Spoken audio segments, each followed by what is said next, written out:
2020 is over. No doubt our perspectives have all changed a little bit around the globe after last year. Now, I want to sit here and thank all the storytellers who weren't afraid to release their films amidst all that uncertainty, because I know I needed that distraction from reality. Of course, I wasn't able to see all the films I wanted to because there were still some restrictions. Not all the films were released in my small town of Louisiana. So if your favorite movie isn't on the list, it's probably because I still haven't got to see it. If you want to follow the updates on this list, check out my website at filminformer.org, where you can find my lists as well as the reviews for each movie on the list. Thank you guys so much for clicking on this video and all the support you guys have given me. It's so crazy that we're almost to 5,000 subscribers within the last year and a half. It's such an exciting time. You guys are great. To start us off at number 10. You were entering tonight's episode, The Vast of Night. The sci-fi genre is at its best, with imaginative directors who make the best out of what they have. The mystery of how this film came to be is almost as great as the mystery the film is all about. This is the directorial debut from Andrew Patterson, and it cost less than $1 million to make. It's the type of film I dream to be a part of one day. And in honesty, I think more money would have took away its charm. Patterson plays to the strengths of his story and his actors, which don't require any special effects or stunt scenes. The mystery is built through sound, expression, and sheer imagination. There are moments in this film where the screen is simply black, as we listen to a man, Billy, tell his story of working on a secret military base that he believed housed a UFO. You said it wasn't military. It wasn't military from any country. It's these types of intimate moments that make this film such a great experience. Do yourself a favor, make some popcorn, turn on your 50s radio, and tune in on this wonderful story of mystery in a small town, New Mexico. Number 9, Trial of the Chicago 7. Someone from the crowd shouts. A guy somewhere in the crowd shouts. Someone in the crowd shouted, Take the hill! Director and writer Aaron Sorkin's frustrating political drama is meant to be polarizing and overly dramatic. It's hard for political dramas to be unbiased, and Sorkin is outspoken in his views. He seeks to connect today's younger left-wing audience with a very relevant story, and thanks to great actors like Sacha Baron Cohen and Eddie Redmayne, it's emotionally effective as well. But I will still recommend this film to everyone because it's powerful. We have always been captivated by Sorkin's words, and the words hold weight here. The actors delivering these words all respect this weight. This is what happened when we try to go up a hill. We're not getting anywhere near the convention. It doesn't matter what political side you belong to, because the performances will invest you so quickly. While Sorkin's directing skills are second to his writing, it's easy to forget about when you have such important characters on screen. It's General Clark. And arrest me or shut the fuck up.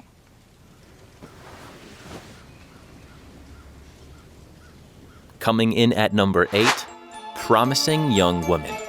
Frat boys everywhere are calling their daddy's lawyers because of this little gem. What are you doing? It's okay, hey, you're silent. What are you doing? Hey, I said, what are you doing? Director Emerald Fennell and a fierce Carey Mulligan team up to tell this story about sexual abuse in a world that mostly takes a man's word first. You know, we get accusations like this all the time. So it's a he said, she said situation. This film is particularly appetizing because of its sense of dark humor amidst an admittedly unfunny situation. It could have very easily been a completely serious film, but instead, it's displayed as a darkly funny revenge story, where Cassie seeks out the people who raped her friend in college and makes them remember and regret the tragic situation. Don't be fooled by its presentation, though. There's a lot of insight offered here about how to navigate our world safely. It teaches lessons that should be common sense, but are often forgotten in the toxic, modern dating world. While the first half may have some bumps, the second half is fantastic, with a few unforgettable final scenes. They're all passed out by now. Because if there is one thing I learned at Forest, it's how easy it is to slip something into a drink. Number 7. Ma Rainey's Black Bottom. My bell rang this morning, didn't know which way to go.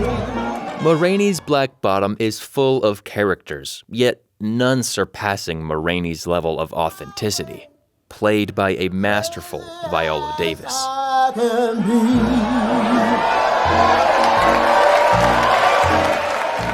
And then comes young Levy, played by Chadwick Boseman, who tragically passed away last year.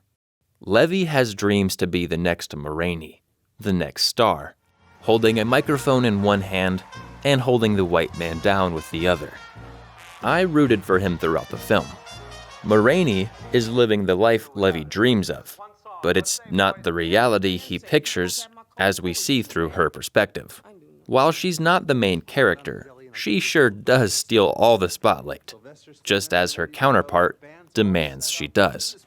It's not new knowledge that music producers will do everything they can to take money from the talent, yet witnessing it firsthand in this time period, watching a wealthy white man abusing the creativity of an uneducated but gifted poet, it's simply heart-wrenching. Now, if you write any more, I'll help you out and take them off your hands. The price is $5 a piece, just like now. And then we understand why Ma Rainey demands her Coke cold. Damn what the band say. You supposed to have my Coca-Cola. You knew that. I knew nothing without my Coca-Cola. And it better be cold. Number 6. Mank. I read a review calling Mank David Fincher's silliest film. I understand this perspective because Fincher usually makes films about psychopaths, serial killers, and fight clubs.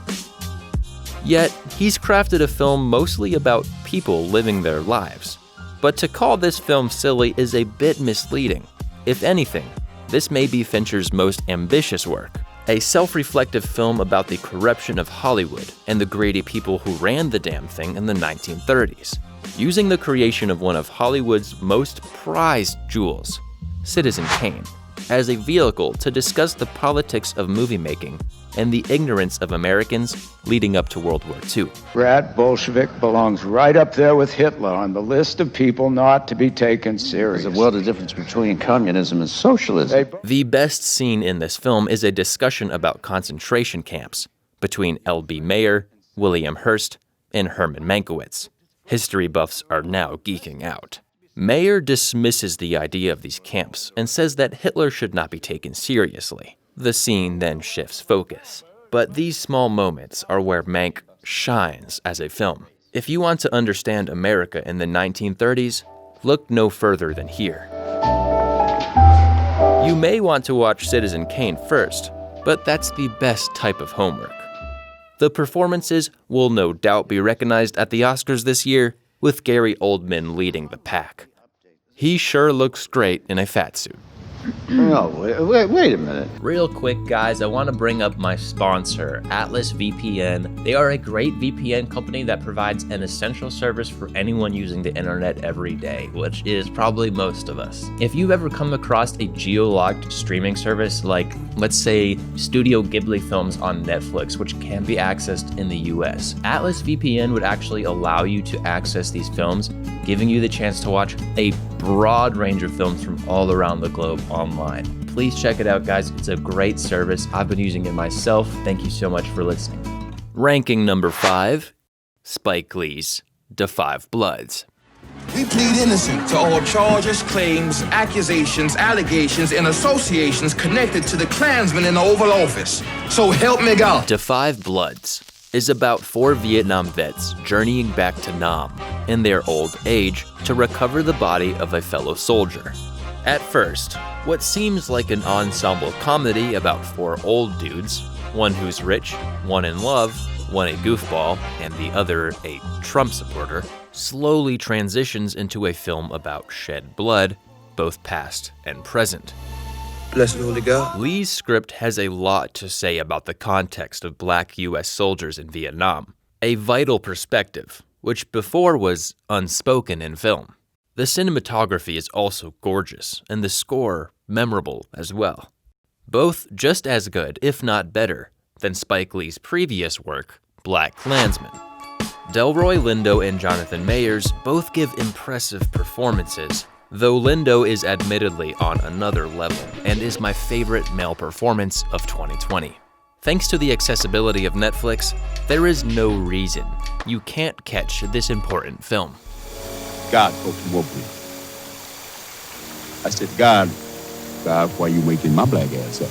Number 4, His House.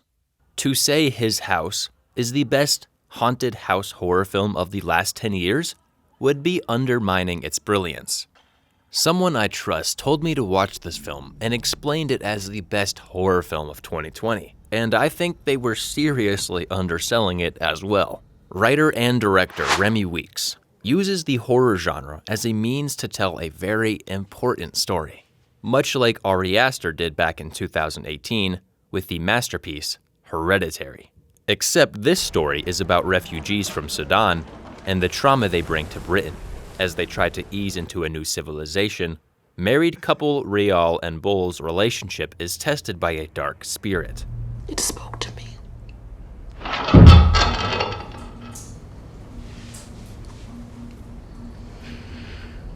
Much like Hereditary, grief is used here as a means of storytelling. Both our lead characters deal with their grief in different ways, and their different mental states determine how the dark spirit manipulates them.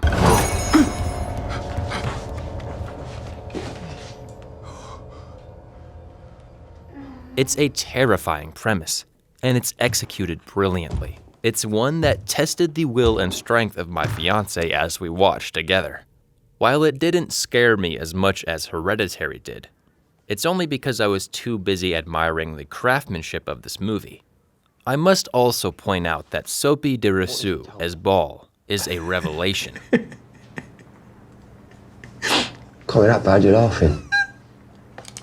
One May Masako as Riol just barely being outshined. She did. Number 3, Minari. This is perhaps the most spiritual film, as well as the most American film of the year. Minari is about a Korean family struggling to build a new life in Arkansas, but its ideas expand beyond this tale of immigration. As the son of a Pentecostal preacher, and also as someone who's lived in the South, this movie hit me with waves of flashbacks. The memories of after-church barbecues gave me déjà vu. Paul, the crazy guy who speaks in tongues, is someone I've met several times in my life. These realistic details became deeply personal for me. I think there's something for everyone to connect with though, whether it's playing cards with grandma, going to the stream with dad, or praying with mom before bed. These little moments bursting with life serve a bigger purpose.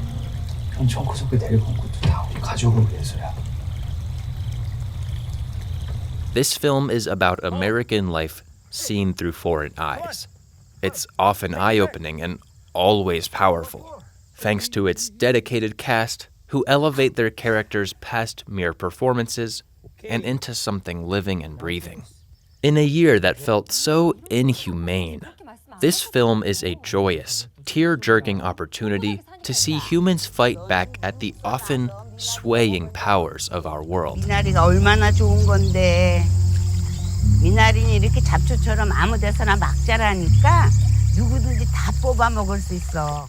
The runner-up for my favorite picture of the year, Sound of Metal. I haven't been this devastated after watching a movie in over a year. Still, Sound of Metal tore me apart, the same way Short Term 12 did in 2012. Someone sold me on the premise of Sound of Metal about the struggle of a drummer who is going deaf by comparing it to Whiplash. Yet, besides it being about a percussionist, it is almost nothing alike. While Whiplash is a masterful, adrenaline-fueled experience that highlights the sound of jazz, Sound of Metal often has no sound at all.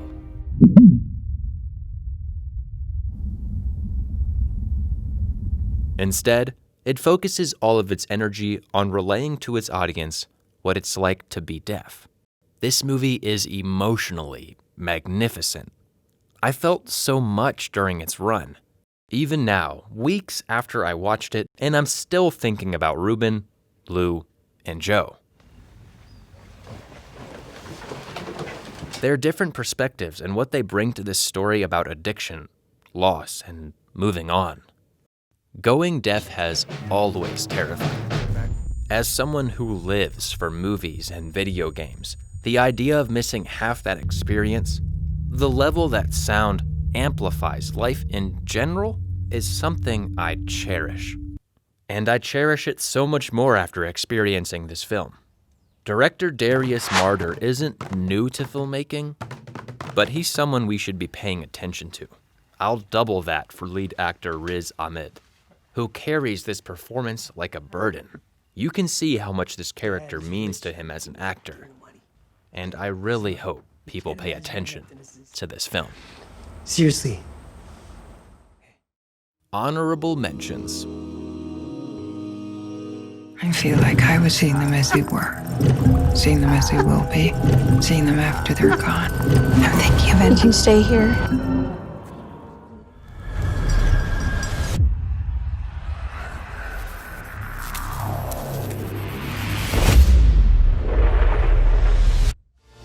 Don't waste your time on all the junk of life. What am I doing? Spend your precious hours doing what will bring out the real you. I go to America! What do you say? No, it's not me. My favorite film of 2020, Nomadland. You are one of those lucky people that can travel anywhere. Yes, ma'am, I know. And they sometimes call you nomads. Nomadland is a small film with a big heart, undoubtedly featuring powerful performances from its lead, Frances McDormand, my favorite female performance of the year, and the rest of its small but meaningful cast. Personally, I'm new to the work of director Chloe Zhao, but I can tell she cares a great deal about the stories she tells. The story focuses on Fern, McDormand, as she moves from place to place in her once nice but now ratty van, working seasonal jobs wherever she can find them. My mom says that you're homeless. Is that true? No, I'm not homeless. I'm just houseless. Not the same thing, right? No. There's one beautiful scene where a group of nomads sitting around a fire are sharing stories about their lives and how they chose this lifestyle. It's one of my favorite moments. I got PTSD. I really can't handle loud noises, big crowds, fireworks. I got a pickup truck and a camper. I can live out here and be at peace. We understand from then on that this seemingly harsh lifestyle is often a choice and not their only option, which Americans like to assume. I think this film is timed exceptionally well. It deals heavily with loss, financial hardship, and the issue of American homelessness, which pretty much sums up 2020 for most people. There's inherent flaws in the American system and in our way of capitalism, which Chloe successfully shouts to the world with this quiet, magnificent work of art. Thank you guys for watching. Make sure to subscribe, turn on the bell for future notifications, and I'd love it if you could share this video with your friends. See you next time.